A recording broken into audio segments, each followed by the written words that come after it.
Anisha Pasha Salvi, your biology mentor. तो बच्चों welcome to our another topic of endomembrane system of cell, which are Golgi bodies, right, vacuole and हम पढ़ेंगे lysosomes के बारे में। हम देखेंगे इनका फंक्शन क्या है, इनका स्ट्रक्चर क्या है और किस तरीके से ये एंडोमेम्ब्रेन सिस्टम में आते हैं, किससे ये किस तरीके से इंटरकनेक्टेड है, हम आज बात करेंगे, राइट। तो गोल्जी एपरेटस क्या है या गोल्जी बॉडी क्या है, इससे पहले हम देखेंगे कि इन्हें हम गोल्जी बॉडी कहते क्यों हैं, राइट। तो हमारे एक साइंटिस्ट है जिनका नाम है कैमिलियो गोल्जी, ठीक है। देखो इनका जो आप सरनेम देखेंगे गोल्जी, इसी के आधार पर इसका नाम पड़ा। इन्होंने क्या देखा, इन्होंने देखा कि एक स्टेन्ड बॉडी है, ठीक है, स्टेन्ड बॉडी है कहां पर,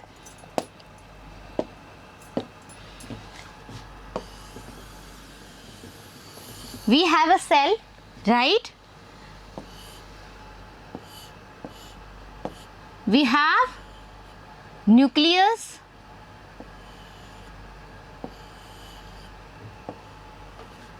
और न्यूक्लियस से हमने कल क्या निकाला था, किसका ओरिजिन हो रहा था हमारे पास, एंडोप्लाज्मिक रेटिकुलम का, राइट। ये लो भाई एंडोप्लाज्मिक रेटिकुलम बना दें हम। जितनी बार डायग्राम ड्रॉ करोगे उतनी बार लर्न भी होगा और चीजें जो है क्लियर भी होगी। Is that clear? डन। ये हो गया हमारा एंडोप्लाज्मिक रेटिकुलम। रफ ईआर बनाने के लिए हमने क्या बनाया, इस पे राइबोसोम बनाया, बना लिया राइबोसोम। ये लो राइबोसोम बना दिया।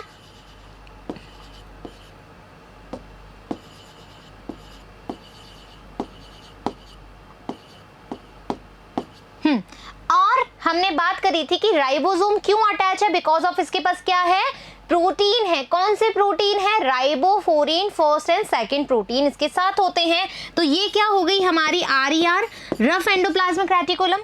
और ये जो ट्यूब्यूल्स हैं इसको हम कहते हैं एसईआर। आरईआर ने किसका सिंथेसिस किया था बच्चों, प्रोटीन का सिंथेसिस किया था। एसईआर ने किसका सिंथेसिस किया था, लिपिड का सिंथेसिस किया था, ठीक है। अलग अलग फंक्शन हमने देख लिए इन प्रीवियस वीडियो। आज जो हम बात कर रहे हैं, हम बात कर रहे हैं गोल्जी बॉडी की। तो जो हमारे कैमिलियो गोल्जी थे उन्होंने क्या देखा, उन्होंने देखा कि न्यूक्लियस के पास एक स्टेन्ड बॉडी पड़ी है, रेटिकुलेट स्ट्रक्चर पड़ा है। रेटिकुलेट स्ट्रक्चर यानी कि नेटवर्क लाइक स्ट्रक्चर। तो हम बना लें क्या रेटिकुलेट स्ट्रक्चर। सुंदर सा कलर ले लेते हैं, पहले ये ले लेते हैं सुंदर सा कलर, आइए।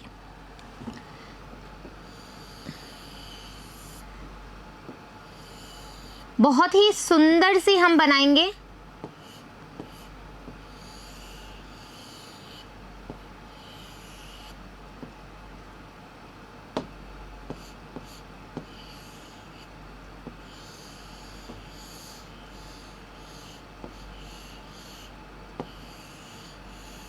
ये ठीक है, ये हमने क्या बना दी, हमारी एक गोल्जी बॉडी बना दी, जो कि किसके पास में बोला इन्होंने, एक न्यूक्लियस के पास एक रेटिकुलेट स्ट्रक्चर है। कैसा है, स्टेन्ड बॉडी है, यानी कि कोई कलर लिए हुए है। Is that clear?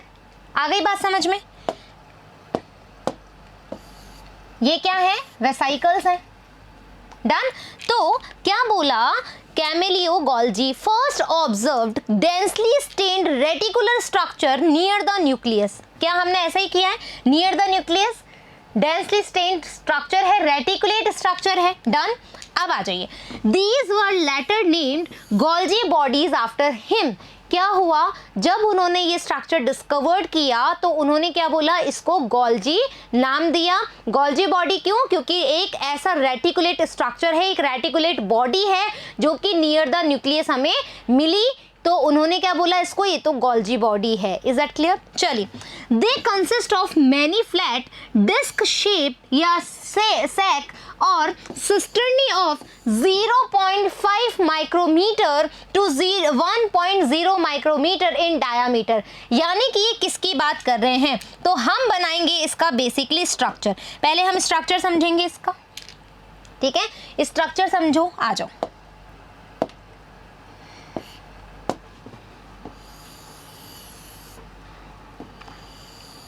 कैसी है ये, डिस्क लाइक सैक टाइप का स्ट्रक्चर है इसका।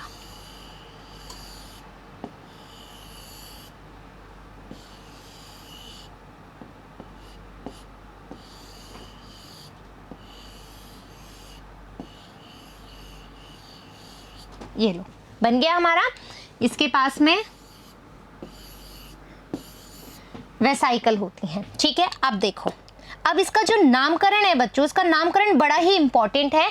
कैसे आपको उसका नामकरण याद होगा, या तो मुझे करना ही नहीं है, हमें क्या करना है, समझना है। समझेंगे तो इजीली याद हो जाएगा, राइट। चलिए, ये वाला जो पार्ट है, ये वाला पार्ट बोले तो जो कि एंडोप्लाज्मिक रेटिकुलम या न्यूक्लियस से इस तरफ की तरफ फेस किया हुआ है, ठीक है। इसके पास जो फेस किया हुआ है इसको हम कहते हैं सिस फेस, और हम इसको कहते हैं फॉर्मिंग फेस। ये सारे के सारे नाम जो है आपकी एनसीईआरटी में दिए हुए हैं, आप देखेंगे। और इसको हम कहते हैं कॉन्वेक्स फेस, राइट। और जो इससे इस साइड वाला पार्ट है इसको हम कहते हैं, यहां लिख रही हूं, ठीक है, इसको हम कहते हैं ट्रांस फेस या फिर मैच्योरिंग फेज, या फिर हम इसको कहेंगे ट्रांस फेज हो गया, मैच्योरिंग, या फिर हम इसको कहेंगे कॉनकेव फेज, राइट। क्या कहेंगे, ट्रांस फेज, मैच्योरिंग फेज, और हम इसको कहेंगे कॉनकेव फेज। आई बात समझ में। अब देखो, आपको इस नाम को रटने की जरूरत ही नहीं पड़ेगी, अभी हम बात करेंगे क्यों नहीं रटनी पड़ेगी, ये भी हम बात करेंगे। अब देखो यहाँ पर ये वेसाइकल, अभी मैं सिर्फ इसको वेसाइकल बोल रही हूँ, लेकिन हम इसको बेसिकली वेसाइकल नहीं बोलते हैं। अभी हम बात करेंगे क्यों नहीं बोलते। चलिए, ये कहलाती है सिस्टर्नी, ठीक है। ये वाला जो भाग कहलाता है ट्यूब्यूल, ठीक है, डन। चलिए, स्ट्रक्चर समझ लिया। अब इसको नेम हमने कैसे दिया, अब हमने इसका नामकरण जो है कैसे किया है वो देखना है। देखो, आपको एक स्टोरी में सुना रही हूँ, एक कंसेप्ट दे रही हूँ, इससे आप कभी भी इसको नहीं भूलोगे, ठीक है। हाँ, हंसी आ सकती है जो कंसेप्ट है, बट ये वाकई में कंसेप्ट बिल्कुल फिट बैठता है इस पे, ठीक है। ये क्या है हमारी, ये जो आपको दिख रही है ये है हमारी नई दुल्हन, ठीक है। ये क्या है, हमारी नई दुल्हन है, दुल्हन है। और ये कौन है, इसके सास ससुर, ठीक है। जो न्यूक्लियस है वो हो जाएगा इसका ससुर, और ये जो हो जाएगी इसकी सासू माँ। समझ में आ गई। अब आपको पता है कि हमारे कल्चर में ये होता है कि जो बड़े बूढ़े होते हैं, नई नवेली दुल्हन होती है, वो घूंघट लगा के और पर्दा करके रखती है, राइट। तो गौलजी जो है वो ऐसे पर्दा करके रखी हुई, लाइक दिस, ठीक है। ऐसे पर्दा करके रखी हुई, किससे, सास ससुर से, यानी कि न्यूक्लियस से और हमारी एंडोप्लाज्मिक रेटिकुलम से, राइट। तो अब जो ये दुल्हन है उसका ये वाला भाग, ठीक है, यानी कि जो दुल्हन है, दुल्हन कौन है, हमारी गोल्जी बॉडी है, गोल्जी बॉडी का ये वाला भाग, ठीक है। इसको हमने क्या कहा, इसको हमने कहा सिस फेस, ठीक है। यानी कि मैं अपना फेस नहीं दिखा रही हूँ, सिस फेस, ठीक है। वो कह रहे हैं मुंह दिखाई करो, वो बोल रही है सिस फेस, ठीक है। अब हमने इसको बोला है फॉर्मिंग फेज। देखो, हमने इसको बोला है, जो जानने वाली बात है, सिस फेस याद नहीं रखो, तो हमने इसको बोला है फॉर्मिंग फेज। फॉर्मिंग फेज क्यों बोला, समझने वाली बात है। फॉर्मिंग फेज हमने क्यों बोला, तो आ जाओ। देखो बच्चों, हमने डिस्कस किया था प्रीवियस वीडियो में, हमने देखा था कि जो हमारी प्रोटीन बनती है, ठीक है, ये हमने प्रोटीन बनाया। प्रोटीन किस में बनेगा, आरईआर में बनेगा। क्यों बनेगा, क्योंकि इसके पास क्या है, राइबोसोम है। राइबोसोम है तो ये क्या करेगा, प्रोटीन का सिंथेसिस करेगा। एसईआर किसका सिंथेसिस करती है, लिपिड का सिंथेसिस करती है, राइट। तो प्रोटीन आया, लिपिड आया, किसके द्वारा जाएगा, यहां पर आ गए वेसाइकल में। ये लो प्रोटीन बन गए, लिपिड्स बन गए, ये आ गए इस वेसाइकल के अंदर। वेसाइकल क्या करती है, ठीक है, वेसाइकल कहाँ जाती है, इसके अंदर चली जाती है। इसके अंदर बोले तो गोल्जी के अंदर। अब देखो क्या हुआ, ये दुल्हन है, इसने अपने सास ससुर को क्या किया, प्रणाम किया और उनसे अबद बनाई रखी, ठीक है। अब इन्होंने क्या किया, सास ससुर क्या देते हैं, हमें आशीर्वाद देते हैं, हमारे बड़े बुजुर्ग आशीर्वाद देते हैं, तो इन्होंने क्या किया, आशीर्वाद दिया। आशीर्वाद क्या आया, वेसाइकल के तौर पे प्रोटीन आया, ठीक है। इन्होंने क्या किया, वेसाइकल के तौर पे इनको प्रोटीन दे दिया, मतलब सॉरी, आशीर्वाद के तौर पे इन्होंने क्या दिया, प्रोटीन दे दिया। प्रोटीन दे दिया और कहा कि ये लो बेटा, अब ये तुम्हारा घर है, तुम इसको संभालो। सासू माँ ने बोला, ये लो बेटा रसोई घर की चाबी, तुम अब संभालो कि कैसे तुम्हें खाना बनाना है, कैसे तुम्हें परोसना है। Is that clear? तो इन्होंने क्या किया, प्रोटीन और लिपिड इनको दे दिए आशीर्वाद के तौर पे। इस वेसाइकिल के द्वारा प्रोटीन और लिपिड आ गए। प्रोटीन किसके पास आया, सिस के पास आया सबसे पहले। कहां पर आया प्रोटीन और लिपिड, सिस के पास में आया। चलो आ जाओ बना लेते हैं अपन प्रोटीन, ठीक है। मान लीजिए ये प्रोटीन और जो लिपिड है वो आ गए वेसाइकिल के थ्रू आ गए, आशीर्वाद मिल गया। अब नई नवेली दुल्हन है, काम कर रही है, अब क्या कहेगी, खाना बनाएगी। खाना बनाएगी से क्या मतलब है, हमने क्या बोला था इसको, फॉर्मिंग फेज। हमने क्या बोला इसको, फॉर्मिंग फेज बोला ना। दैट मीन्स जैसे ही इसको किचन की चाबी मिली तो इसने क्या किया, खाना बनाना स्टार्ट किया, फॉर्मिंग करी। लेकिन गोल्जी क्या खाना बनाएगी, नहीं। ये क्या करेगी, प्रोटीन को मॉडिफाइड करेगी। हमने यही बात करी थी इन प्रीवियस वीडियो। क्या बोला था कि भाई जो एंडोप्लाज्मिक रेटिकुलम से प्रोटीन आएगा उसको मॉडिफिकेशन का काम कौन करेगा, वो करेगी हमारी सिस, राइट। हमने यही बोला था कि प्रोटीन का जो मॉडिफिकेशन होगा, जो पैकेजिंग होगी, उसका काम कौन करेगा, वो करेगी हमारी सिस, ठीक है। गोल्जी करेगी। तो सिस के पास आया, इसने खाना बनाना शुरू किया, यानी कि फॉर्मिंग फेज में आया। फॉर्मिंग फेज से ये कहां गया, यहां पर आ गया प्रोटीन, ठीक है। प्रोटीन यहां पर आ गया। अब प्रोटीन फॉर्मिंग हुआ तो दैट मीन्स ये कौन क्या हो गया बच्चों, रुको कलर ले लेते हैं अपन एक और, ये लो, ये हो गया प्रोटीन मॉडिफाइड, ठीक है। अब प्रोटीन क्या हो गया, मॉडिफाइड हो गया। अब देखो यहां पर हमने कहा है इसको, ये वाला जो फेज है इसको हमने कहा ट्रांसफेज, हमने इसको कहा मैच्योरिंग फेज, ठीक है। मैच्योरिंग फेज दैट मीन्स जो प्रोटीन आया था जिसने इसको मॉडिफाई किया, अब वो प्रॉपर मॉडिफाई हो चुका है। अब वो जाना चाहता है जहां पर भी सेल को जरूरत होती है, within the cell, outside of the cell, right. या तो सेल के अंदर जो भी प्रोटीन चाहिए या सेल के बाहर जो भी प्रोटीन चाहिए। इसने क्या कर दिया, मैंने खाना बना दिया है, जो नई नवेली दुल्हन है उसने खाना बना दिया है, फॉर्मिंग कर दी है, ठीक है। सबके जो हम क्या बोल रहे हैं, पैकेजिंग करते हैं, ठीक है। यहाँ पर पैकेजिंग का कार्य भी होता है, ठीक है। भी हम फंक्शन देख रहे हैं, पैकेजिंग भी होती है। पैकेजिंग यानी कि लंच बॉक्स में सबका खाना पैक कर दिया, ठीक है। पैक कर दिया तो वो क्या करेंगी, सेल के अंदर भी देगी, यानी कि जो सास ससुर घर पे बैठे हैं उनको भी खाना परोसेगी, और जो उसके हस्बैंड हैं, जो उसके जेठ जी हैं, उनको खाना लंच बॉक्स में देंगी, यानी आउटसाइड ऑफ द सेल, ठीक है। जो भी प्रोटीन है, या तो कलर चेंज कर लूँ एक बार, ठीक है, सेल के अंदर रिक्वायरमेंट है या सेल के बाहर रिक्वायरमेंट है, यानी कि जो जेठ जी है, इसके हस्बैंड है, उनको लंच बॉक्स बना देंगी, पैकेजिंग कर लेंगी, और जो सेल के अंदर रिक्वायरमेंट है उनको भी खाना देंगी, सबको खाना देंगी। लेकिन अब एक बात सुनो, ठीक है, ठीक है, बहुत ध्यान से सुनना। नई नवेली दुल्हन है, हमारे ऐसा देखा जाता है, ठीक है, कि भाई जो नई नवेली दुल्हन है वो बाहर तो नहीं जाती एक दो दिन में, लोग तो एक महीने तक भी बाहर नहीं जाने देते, ये बात बिल्कुल कटु सत्य है। तो क्या करते हैं कि ये क्या करेगी, अब खाना तो भेजना पड़ेगा, तो इसको कोई माध्यम की जरूरत पड़ेगी, ठीक है। हो सकता है घर में कोई बच्चा हो सकता है घर में कोई हेल्पर हो, उसकी सहायता से वो टिफिन बाहर भेजेंगी। तो अब यहाँ पर जब ट्रांस फेज में या मैच्योरिंग फेज में जब हमारा लंच तैयार हो चुका है, टिफिन पैकेजिंग हो चुकी है, यानी कि प्रोटीन मॉडिफाई हो गया है, प्रोटीन की पैकेजिंग हो गई है, तो ये क्या करेंगी, अब प्रोटीन सॉर्टिंग करने में हेल्प करेगी, प्रोटीन को टारगेट करने में हेल्प करेगी। कैसे करेगी, with the help of vesicle, ठीक है, with the help of vesicle. लेकिन बच्चों जो गोल्जी की वेसाइकल होती है वो बहुत बड़ी होती है, ठीक है, वेसाइकल से थोड़ा लार्ज साइज होता है, इसको हम कहते हैं गोल्जियन वैक्यूल। क्या कहते हैं इसको हम, गोल्जियन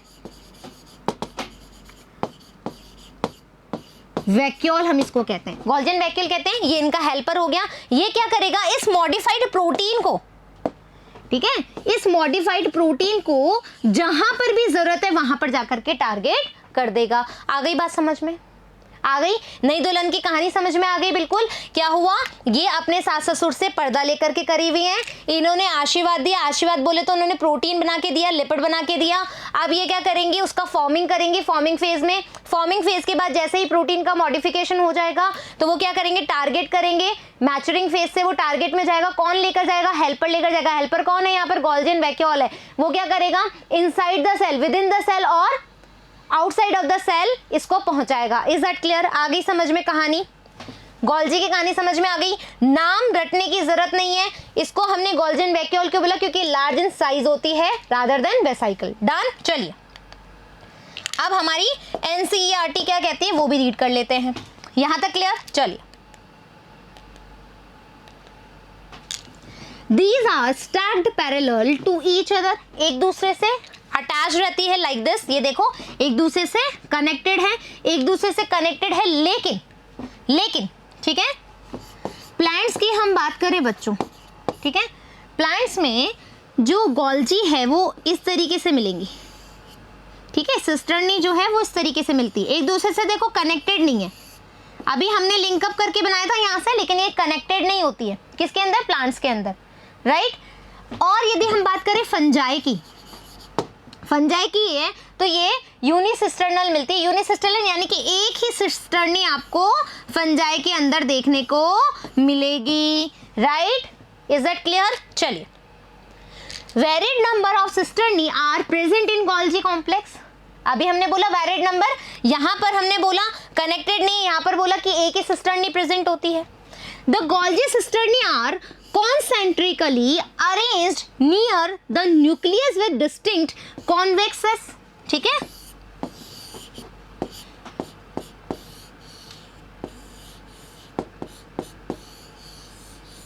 राइट, ये वाला जो न्यूक्लियस के पास होगा ये हो गया हमारा कॉन्वेक्स, ठीक है, ये हो गया हमारा कॉनकेव। ये तो बोला जा रहा है, देखो concentrically arranged near the nucleus with distinct convexes, right. और द फॉर्मिंग फेज, हमने इसी को फॉर्मिंग फेज बोला था, done. And concave trans maturing phase, सारे के सारे नाम आपके एनसीईआरटी में दिए हुए हैं। आगे बात क्लियर? एक एक लाइन समझ में आ रही है? The cis and trans faces of the organelle are entirely different. जो सिस और ट्रांस फेज है दोनों एक दूसरे से एंटायरली डिफरेंट है, बट दे आर इंटरकनेक्टेड, एक दूसरे से कनेक्टेड है। अभी हमने बात करी कि प्रोटीन आया, लिपिड आया, सिस के पास गया, ठीक है, सिस के पास आया, सिस ने वहां से फॉर्मिंग किया, धीरे धीरे धीरे मॉडिफाइड किया और कहाँ चला गया? ट्रांस के पास, राइट। इंटरकनेक्टेड तभी तो पहुंचा। The Golgi apparatus principally perform the function of packaging of material, tiffin बना करके पैक किया, राइट। टू बी डिलीवर्ड यानी कि with the help of helper. कौन था हेल्पर? गोल्जी एंड वैक्यूल, ठीक है, either to the intracellular target और सिक्रीटेड आउटसाइड द सेल, या तो सेल के अंदर सास ससुर को खाना परोसा और या फिर जेठ जी और जो अपना हस्बैंड है उसको बाहर खाना भेजा। आई बात समझ में? डन। चलिए, material to be packed in the form of vesicle, vesicle के तौर पे पैकिंग करी। भाई भोजन किसने दिया? हेल्पर ने दिया, पैक करके दे दिया, ठीक है। ER fused with the cis phase of the Golgi apparatus and moved towards the maturing phase. क्या हुआ? जो ER की वेसाइकल थी, ठीक है, ER के वेसाइकल के पास प्रोटीन है, लिपिड है, सबसे पहले कहाँ जाएंगे? वो कहाँ जाएंगे? सिस के पास, यहाँ आए, फिर वो कहाँ जाएंगे? इस मैचुरिंग फेज के पास या फिर यहाँ पर, ठीक है, जिसको हम ट्रांस फेज भी कहते हैं। दिस एक्सप्लेन, क्या एक्सप्लेन हुआ? इसका मतलब हुआ कि जो गोल्जी है बच्चों, ठीक है, गोल्जी जो है वो न्यूक्लियस के साथ में, वो ईआर के साथ में कनेक्टेड है। क्यों? क्योंकि प्रोटीन जो ईआर में बना उसका मॉडिफिकेशन, उसका टारगेटिंग करने का काम कौन कर रहा है? हमारी गोल्जी तो कर रही है, राइट। तो क्या कहना चाह रहे हैं? This explains why the Golgi apparatus remain in close association with the endoplasmic reticulum. Is that clear? Interconnected है, तभी तो हमने क्या बोला? इसको एंडोमेम्ब्रेन सिस्टम बोला ना। हमने क्या पढ़ा था लास्ट वीडियो में? हमने पढ़ा था कि भाई कब हम इनको एंडोमेम्ब्रेन सिस्टम बोलेंगे? जब वो एक दूसरे से कनेक्टेड होंगे, इंटरलिंक्ड होंगे। तो इंटरलिंकिंग शो कर रहा है यहाँ पर। A number of proteins synthesized by ribosome on the endoplasmic reticulum and modified in the cisternae of the Golgi apparatus. क्या बोला इन्होंने कि भाई जो प्रोटीन का सिंथेसिस हुआ कहाँ हुआ? With the help of ribosome in the ER. RER से फिर कहाँ गया वो? मॉडिफिकेशन के लिए। देखो modified in the cisternae of Golgi apparatus. Cisternae के गोल्जी मतलब गोल्जी के सिस्टर्नी के अंदर क्या हुआ? वो मॉडिफाइड हुई before they are release from its trans face, और उसके बाद में ये कहां पर होगा? ट्रांसफेज में जाएगा। Done. Golgi apparatus is the important site formation of glycoprotein and glycolipid. अब देखो, अब हम क्या करेंगे, फंक्शन समझेंगे, ठीक है। फंक्शन समझो, रटने की जरूरत नहीं है। हमने क्या बोला, पैकेजिंग करी हमने, ठीक है, पैकेजिंग ऑफ मटेरियल्स किया ना, खाना पैक किया, ठीक है। हमने प्रोटीन मॉडिफिकेशन किया, राइट। हमने उस प्रोटीन को टारगेट भी तो किया, protein targeting and sorting, sort करना, यानी कि भाई जिसको जो जो प्रोटीन चाहिए, जिसको जो जो मटेरियल, जिसका जो भी टिफिन है वो सबको पहुंचा दिया उसने, सॉर्टिंग करी। तो अब सुनो, जो भी प्रोटीन आरईआर के द्वारा, जो भी लिपिड एसईआर के द्वारा आया है, उसमें प्रोटीन का मॉडिफिकेशन और लिपिड का मॉडिफिकेशन हो रहा है। तो दो टर्म्स है वी हैव, ठीक है। आपके एनसीईआरटी में गोल्जी एपरेटस की लास्ट लाइन में आप देखोगे तो उसमें दो वर्ड्स लिखे हुए हैं। एक लिखा हुआ है हमारे पास, आपके पास लिखा हुआ है ग्लाइकोप्रोटीन एंड ग्लाइकोलिपिड्स, ठीक है। ये दो टर्म लिखी हुई है। इसका मतलब क्या हुआ कि जब प्रोटीन का मॉडिफिकेशन हो रहा है तो उसको हम कहेंगे ग्लाइकोसाइलेशन,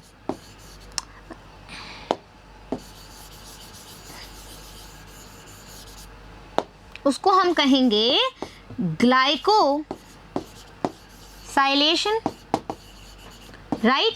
और जब लिपिड का हो रहा है तो इसको हम कहेंगे ग्लाइकोसाइडेशन, ठीक है, ग्लाइकोसाइडेशन। कैसे याद रखोगे, देखो डी यानी कि लिपिड का डी, ग्लाइकोसाइडेशन लिपिड का डी, राइट। ग्लाइकोसाइलेशन प्रोटीन के बारे में बात हो रही है, इज दैट क्लियर। इसके अलावा जब हम ह्यूमन फिजियोलॉजी पढ़ेंगे, उसमें हम रिप्रोडक्टिव ऑर्गन के बारे में बात करेंगे, तो आपको ये बात भी पता लगेगी कि जो एक्रोसोम होता है, एक्रोसोम क्या होता है, स्पर्म का जो सबसे आगे वाला पार्ट होता है बच्चों, ठीक है। स्पर्म का पार्ट देखोगे इस तरीके से होता है एक्रोसोम, ठीक है। तो ये जो एक्रोसोम है, इसके फॉर्मेशन में कौन पार्टिसिपेट करता है, वो करता है हमारा गोल्जी एपरेटस, ठीक है। तो एक्रोसोम के फॉर्मेशन में गोल्जी ने पार्टिसिपेट किया। इसके अलावा सिक्रीशन में, ठीक है, सिक्रीशन में हेल्प करेगा, राइट, सिक्रीशन में हेल्प करेगा। भाई जितने भी हमारे क्या बने थे, हमारे एसईआर के अंदर क्या बने, स्टीरॉयड हार्मोन बने। स्टीरॉयड हार्मोन को भी तो जगह जगह पहुंचाना है बॉडी के अंदर डिफरेंट काइंड ऑफ एक्सप्रेशन के लिए, राइट। तो वो कौन कर रहा है, सिक्रीट कर रहा है ना, with the help of Golgi जो वैक्यूल्स होती है उसके द्वारा, राइट, सिक्रीशन में हेल्प करेगा। इसके अलावा, ठीक है, इसके अलावा क्या करेगा, जो मेम्ब्रेन होती है बच्चों, मेम्ब्रेन मॉडिफिकेशन में भी हेल्प करता है, ठीक है। क्या करता है, जो मेम्ब्रेन होती है उसकी मॉडिफिकेशन में भी हेल्प करता है। तो इस तरीके से हमने गोल्जी का फंक्शन देख लिया, राइट। तो हमने क्या करा, गोल्जी का स्ट्रक्चर, गोल्जी की हिस्ट्री और गोल्जी का फंक्शन, स्ट्रक्चर सब देख लिया। अब हम बात करेंगे लाइसोसोम्स क्या है, ठीक है। लाइसोसोम जो है बच्चों, इसकी हम बात करें तो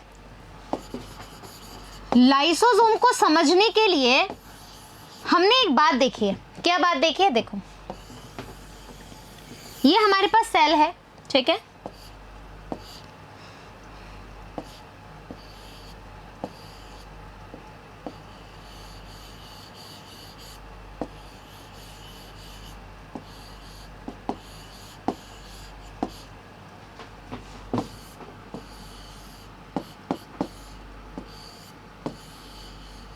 आप सोचते हो कितने सारे बार स्ट्रक्चर बनाने पड़ रहे, जितनी बार स्ट्रक्चर बनाओगे उतनी बार समझ में आएगा, ठीक है।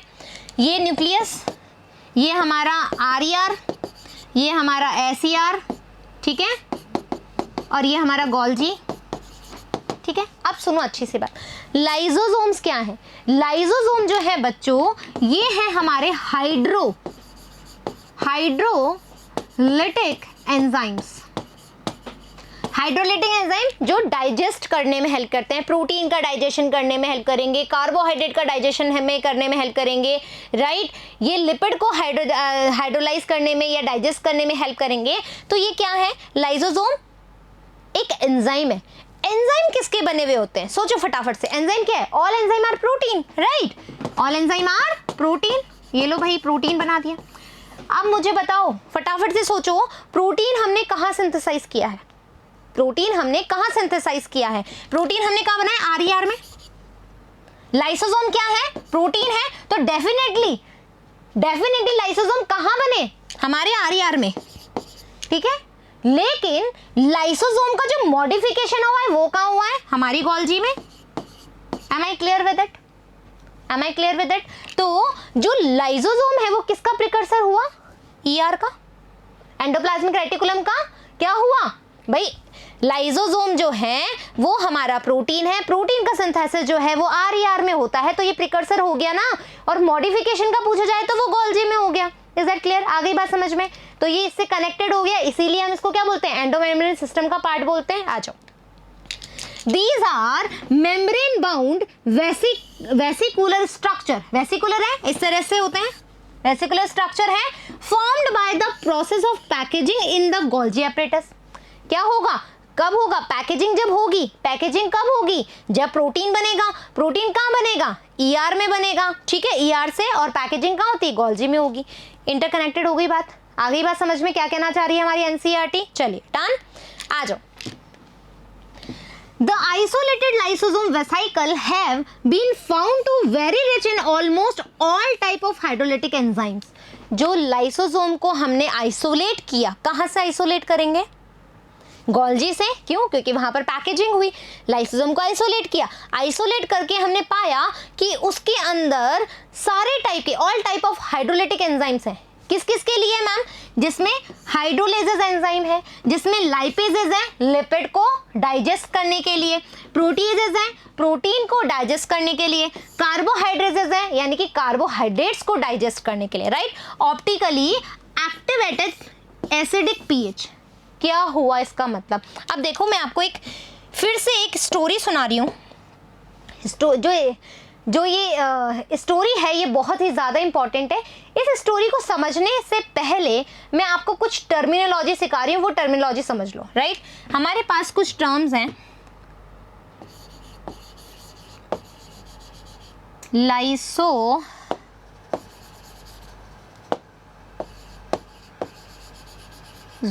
ठीक है। लाइसोसोम बेसिकली ये होता है primary lysosome,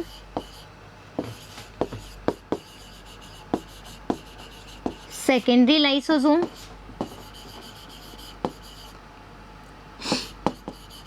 autophagic lysosome, right. Lysosome जो है बच्चों बेसिकली 3 टाइप्स का होता है। प्राइमरी लाइसोसोम जो है वो बेसिकली इनएक्टिव रहता है, इनएक्टिव टाइप का ये, ठीक है। सेकेंडरी लाइसोसोम क्या होता है? एक्टिव होता है। कब होता है अभी अपन बात करेंगे, ठीक है। एक्टिव होता है, और ये जो है हम इसको फेगोलाइसोसोम भी कहते हैं। लाइसोसोम क्या कहते हैं? फेगोलाइसोसोम। और ऑटोफेजिक लाइसोसोम क्या होता है? जब लाइसोसोम अपनी ही बॉडी की सेल को एनगल्फ कर जाए या डाइजेस्ट कर जाए, जब लाइसोसोम अपनी ही बॉडी की सेल को या अपनी ही बॉडी की ऑर्गेनली को, ठीक है, क्या कर जाए? डाइजेस्ट कर जाए, तो उसको हम क्या कहते हैं? ऑटोफेजिक लाइसोसोम। ये समझ में आ गई टर्म?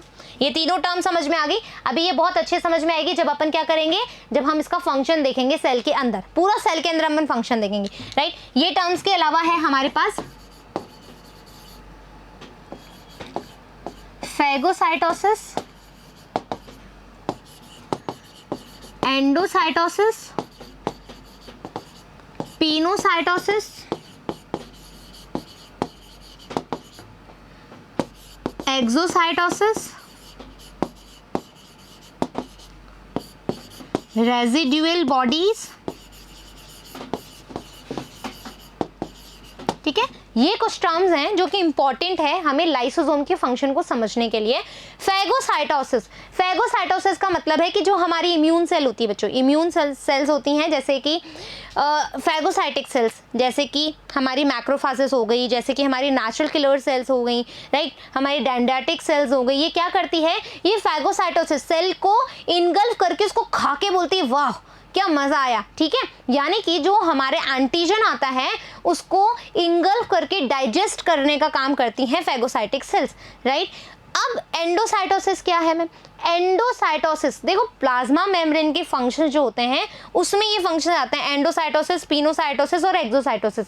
ये क्या करते हैं, मान लीजिए ये सेल है, ठीक है, ये सेल है, कुछ बाहर के कण जब एनगल्फ कर ले सेल और अंदर आ गया मटेरियल, तो इसको कहा सेल के अंदर आ गया।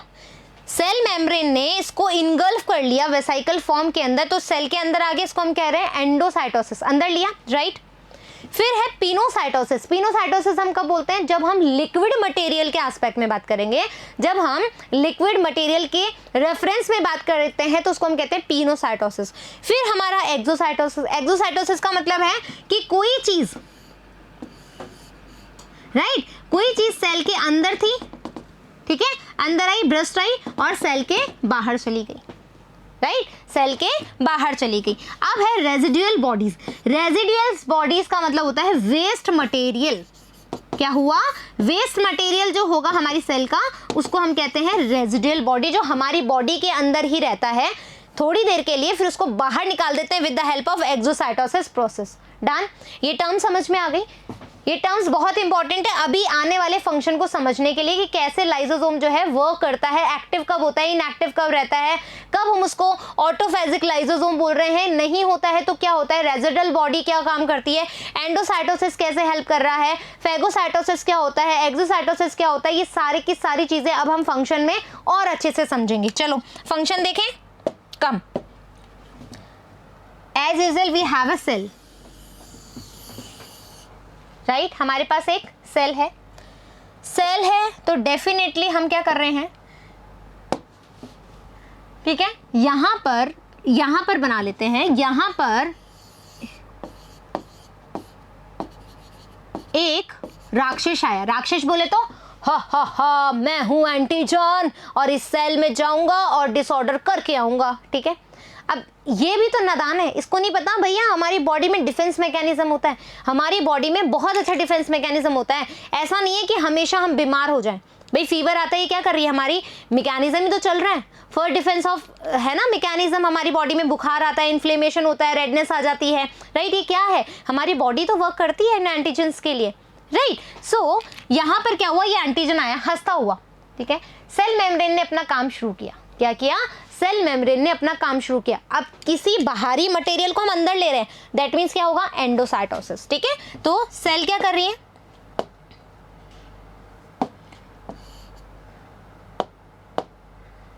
सेल ने क्या लिया, आजा भाई, आजा भाई, इसने बोला आजा भाई, और इसने यहां पर ही आया, राक्षस आ गया, अंदर आया, फिर अंदर आकर के ये लो, राक्षस अंदर पहुंच गया।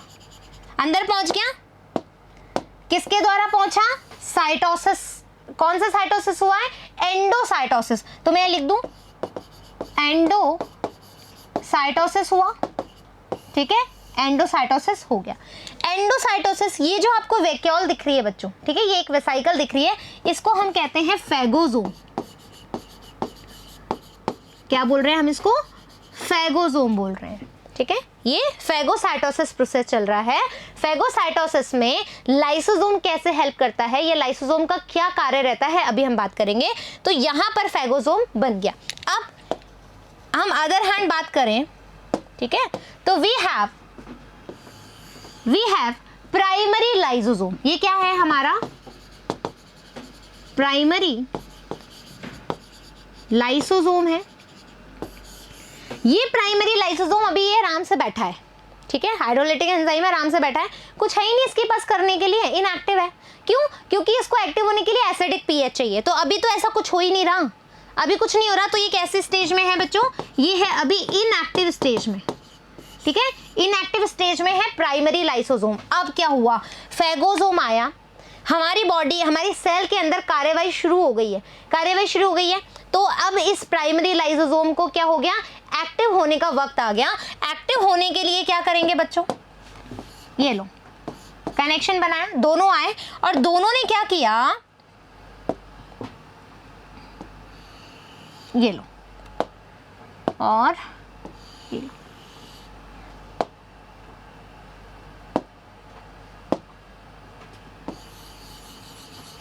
Right right. क्या हुआ, फेगोसोम और लाइसोसोम आपस में मिल गए, ठीक है, फेगोसोम और लाइसोसोम आपस में मिल गया। तो अब जो लाइसोसोम है बच्चों, इससे पहले, ठीक है, इससे पहले जो लाइसोसोम है वो हमारा कैसा हो गया, एक्टिव हो गया, एक्टिव हो गया, एक्टिव हो गया। तो दैट मीन्स हम इसको क्या बोल रहे हैं, सेकेंडरी लाइसोसोम। सेकेंडरी लाइसोसोम कब एक्टिव होगा, जब एसिडिक पीएच होगी। एसिडिक पीएच कब होगी, एसिडिक पीएच कब होगी, जब हम इसमें प्रोटॉन आयंस भर देंगे। प्रोटॉन आयंस भर देंगे तो अंदर का एनवायरनमेंट कैसा हो जाएगा, एसिडिक हो जाएगा, ठीक है, acidic pH, right.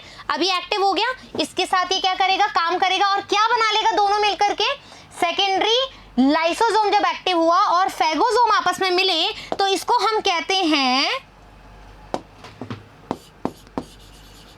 Phago lysosome, right. इसको हमने क्या कहा, फेगो लाइसोसोम। अब देखो मेरी सेल को थोड़ा सा बड़ा करना पड़ेगा, राइट। इस सेल को हम थोड़ा सा बड़ा करते हैं क्योंकि अभी हमें थोड़ी सी एक्टिविटी और समझनी है।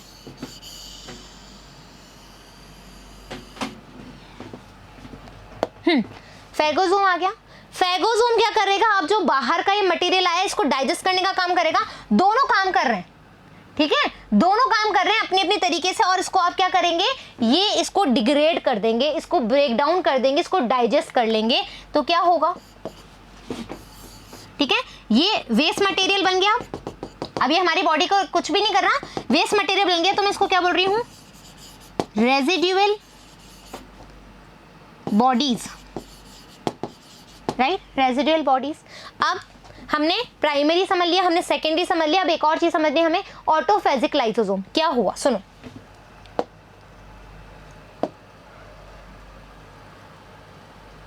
कलर, चलो ठीक है। अब हम नहीं, दिख ही नहीं रहा, ठीक है। अब हमने क्या लिया, हमारी बॉडी में कुछ डेड सेल्स हैं, ठीक है, डेड सेल्स है, टिश्यू है, ठीक है, कुछ टिश्यू हैं, कुछ पार्ट्स हैं जो कि अब उनकी एज हो गई, अब कुछ नहीं हो रहा, अब एज हो गई, अब ये हमारी बॉडी के लिए काम के नहीं रहे। तो ये हम क्या करेंगे, हमारी सेल जो है, हमारी सेल इस प्राइमरी लाइसोसोम को आदेश देगी कि भैया एक्टिव होने का टाइम हो गया है, काम करो, इतने सारे वेस्ट मटेरियल पड़े हैं हमारी बॉडी में, ठीक है, तो इनको बाहर निकालो, इनको डाइजेस्ट करो। तो जब हमारी बॉडी का जो लाइसोसोम है अपनी ही सेल को, अगेन आई रिपीट, जब हमारी बॉडी का या हमारी सेल का जो लाइसोसोम है अपनी ही बॉडी की सेल या टिश्यूज को डिग्रेड करता है, डाइजेस्ट करता है, तो ऐसा लाइसोसोम कहलाता है ऑटोफेजिक लाइसोसोम।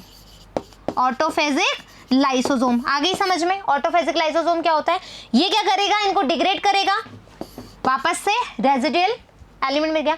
क्यों हम लाइसोसोम को सुसाइडल बैग्स कहते हैं, इसीलिए कहते हैं क्योंकि ये जो वेस्ट मटेरियल होता है, वेस्ट सेल्स होती हैं, डेड टिश्यूज होते हैं, उनको इनगल्फ करके डाइजेस्ट कर देता है, इसीलिए इसको सुसाइडल बैग भी कहा जाता है। आगे बात समझ में। अब ये रेजिडुअल बॉडीज हो गई, अब ये हमारी बॉडी में नहीं रह सकती, रहेगी तो क्या करेगी, टॉक्सिक हो जाएगी। क्या हो जाएगी, टॉक्सिक हो जाएगी, हमारी सेल में बहुत सारी प्रॉब्लम क्रिएट कर सकती है हमारी बॉडी में, जैसे कि न्यूरल डिसऑर्डर हो सकता है, किडनी फेलियर हो सकते हैं, लंग खराब हो सकते हैं, और हमारी बहुत सारे ऐसे बॉडी पार्ट्स को अफेक्ट करेंगी। कौन, ये रेजिडुअल बॉडी जो कि वेस्ट मटेरियल है। तो इसको सेल के द्वारा तो बाहर निकालना पड़ेगा, हमारी बॉडी से एक्सक्रीट करना पड़ेगा, बॉडी से एक्सक्रीट करना पड़ेगा। तो ये क्या करेंगी, ये हमारी सेल है, ठीक है, अब इसको बाहर निकालना है तो प्लाज्मा मेम्ब्रेन काम करेगी, क्या करेगी, एक्सोसाइटोसिस करेगी। तो ठीक है, यहां से सेल को ब्रस्ट किया, ठीक है, और वेस्ट मटेरियल जो है बाहर आ गया। क्या हुआ यहां पर, एक्सोसाइटोसिस, एक्सोसाइटोसिस। क्लियर कहानी, एकदम क्लियर है, सारे के सारे फंक्शन समझ में आ गया।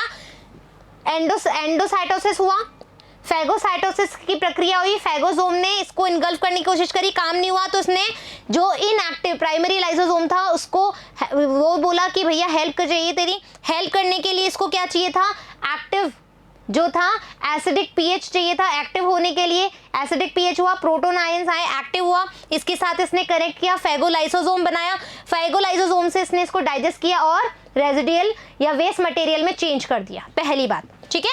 फिर हमने कहा कि नहीं, हमारी बॉडी में हमारी सेल बोल रही है अरे तू बैठने के लिए आया है क्या, है तेरा हमने इन्वेंशन जो किया है बैठने के लिए किया, नहीं किया ना, जो डेड है, जो बूढ़े हो चुके हैं, जो ओल्ड सेल्स हैं या ओल्ड टिश्यूज हैं उनको हटाओ ना बॉडी से, तो वो जो इनएक्टिव था वापस से एक्टिव हुआ और इसको क्या करने लगा, डाइजेस्ट करने लगा, डाइजेस्ट करके वेस्ट मटेरियल में डाला और एक्सोसाइटोसिस के द्वारा इनको बाहर भेज दिया। आ गई बात समझ में, लाइसोसोम का फंक्शन समझ में आ गया, एकदम क्लियर कट आ गया, डन। चलिए तो क्या हुआ, क्या बोला हमने, देखो optimally active at acidic pH, acidic pH चाहिए इसको एक्टिव होने के लिए, these enzyme are capable of digesting, carbohydrate को डाइजेस्ट कर लेगा, प्रोटीन्स को कर लेगा, न्यूक्लिक एसिड को कर लेगा, लिपिड्स को कर लेगा, डन, क्लियर। अब आएगा हमारा वैक्यूल। वैक्यूल क्या है, ठीक है, वैक्यूल को समझने के लिए हम वैक्यूल के टाइप समझ लेते हैं, ठीक है। वैक्यूल जो है बच्चों बेसिकली 3 टाइप की होती है, एक होती है सैक वैक्यूल, एक होती है गैस वैक्यूल और एक होती है contractile vacuole, right. We have 3 kind of vacuole. Sac vacuole जो होती है बेसिकली प्लांट में पाई जाती है, ठीक है, क्यों, क्योंकि ये मेम्ब्रेन बाउंड होती है, मेम्ब्रेन बाउंड होती है, मेम्ब्रेन बाउंड है तो इसकी मेम्ब्रेन को हम क्या कहते हैं, टोनोप्लास्ट, क्या कहते हैं, tonoplast, is that clear. Gas vacuole जो है सबसे पहली बात मेम्ब्रेन नहीं होगी इसके अंदर, ठीक है, मेम्ब्रेन प्रेजेंट नहीं होती है। दूसरी बात किस में पाई जाती है, हमने किस में पढ़ी थी, बैक्टीरिया में पढ़ी थी, राइट। तीसरी बात किस में हेल्प करती है, ब्योंसी में हेल्प करती है, किस में हेल्प करती है, ब्योंसी में हेल्प करती है। कॉन्ट्रैक्टाइल वैक्यूल, ठीक है, ये क्या करती है बच्चों, ये करती है ऑस्मोटिक रेगुलेशन, क्या करती है, ऑस्मोटिक रेगुलेशन में हेल्प करती है, ठीक है, ये लोक्यूमेशन में भी हेल्प करती है। इसके अलावा जो कॉन्ट्रैक्टाइल वैक्यूल है बच्चों, ठीक है, हम देखेंगे अमीबा में, ठीक है, अमीबा में क्या करती है, ऑस्मोटिक रेगुलेशन के लिए और फूड स्टोरेज में ये वर्क करती है, डन। वैक्यूल समझ में आ गई। अब आ जाओ, यदि हम बात करें, एक और चीज ले लेते हैं, यदि हम बात करें प्लांट सेल की तो लगभग 90% जो भाग है वो वैक्यूल से घिरा रहता है, फूड स्टोरेज का काम करती है और इसकी जो मेम्ब्रेन होती है उसको हम टोनोप्लास्ट कहते हैं, ठीक है, आपके एनसीईआरटी में यही दे रखा है। आ जाओ अब देख लेते हैं क्या क्या है। The vacuole is the membrane bound space found in the cytoplasm, cytoplasm में पाया जाता है, मेम्ब्रेन बाउंड स्ट्रक्चर है। It contain water, sap excretory product and other material not useful for the cell, ठीक है, बहुत सारी चीजें इसके पास होती हैं बच्चों, ठीक है। Now, the vacuole is bound by a single membrane called as tonoplast. As I told you, in plant cell, the vacuoles can occupy up to 90% of volume of the cell. 90% volume जो है वो घेरे रहती है, ये बहुत large में मिलती है, अपन ने बात कर ली है already. In plants the tonoplast facilitate the transport of number of ions and other material against concentration gradient. क्या हुआ, क्या कर रही है वैक्यूल, ट्रांसपोर्ट में हेल्प कर रही है, ठीक है, वेस्ट मटेरियल को भी ट्रांसपोर्ट कर रही है, क्यों, क्योंकि स्टोरेज का काम भी तो कर रही थी, ठीक है, कुछ भी जो नहीं चाहिए वो भी मटेरियल इसके पास रहता है, जो बॉडी में जो हमारी सेल है उसको रिक्वायरमेंट है आयंस का, उसको ट्रांसपोर्ट करने में भी हेल्प कर रही है, लेकिन कैसे करती है, against the concentration gradient, against the concentration gradient है, ठीक है, अगेंस्ट द कंसंट्रेशन ग्रेडियंट है। दैट मीन्स वैक्यूल के अंदर जो कंसंट्रेशन होगी वो कैसे होगी, हायर होगी, और जो साइटोप्लाज्म की कंसंट्रेशन होगी वो कैसे होगी, लोअर होगी। अगेंस्ट द है तो like this, Is that clear? समझ में आ गया? Gradient into the vacuole, hence their concentration is significantly higher in the vacuole than the cytoplasm. Clear? In amoeba, contractile गैस कॉन्ट्रैक्टाइल जो वैक्यूल है उसके बारे में बात हो रही है. In amoeba the contractile vacuole is important for osmoregulation and excretion. Osmoregulation में हेल्प करती है, as I told you before. In many cells as in protist food vacuoles are formed by engulf of food particle, और food particle को engulf करके food का storage में भी vacuoles काम आती है. राइट इस तरीके से आज हमने क्या देखा, एंडोमेम्ब्रेन सिस्टम के जो बाकी पार्ट्स है, गोल्जी एपरेटस, लाइसोसोम, वैक्यूल्स हमने डिटेल में पढ़ लिया, फंक्शन देख लिया, स्ट्रक्चर देख लिया, और क्या इसका एक्चुअल में काम होता है. ठीक है, मतलब किस तरीके से एक दूसरे से इंटरलिंक्ड होती है, क्या प्रिकर्सर है, किससे बन रही है, क्यों बन रही है, कैसे पास में है, क्या नेमिंग कर रहे हैं, सारी की सारी चीज़ें डिटेल में समझ में आ गई. I hope this topic is also clyster clear now. Right, notes बना लेने हैं. क्या करनी है, एनसीईआरटी को रीडिंग डेली की डेली करनी है. जो जो टॉपिक पढ़ते जा रहे हो उसको रीड करते रहो, घोट के पी लो. As I told you before, हर समय मैं आपको कहती हूँ कि एनसीईआरटी को स्ट्रिक्टली फॉलो करना है यदि तुम्हें नीट क्लियर करना है तो. डन. फिर पढ़ेंगे हम कौन सा वाला. अब इसके बाद में हम देखेंगे कि जो हमारा डबल मेम्ब्रेन स्ट्रक्चर है, जैसे न्यूक्लियस हो गया, माइटोकॉन्ड्रिया हो गया, क्लोरोप्लास्ट हो गया, प्लास्टिड हो गया, इसके बारे में बात करेंगे.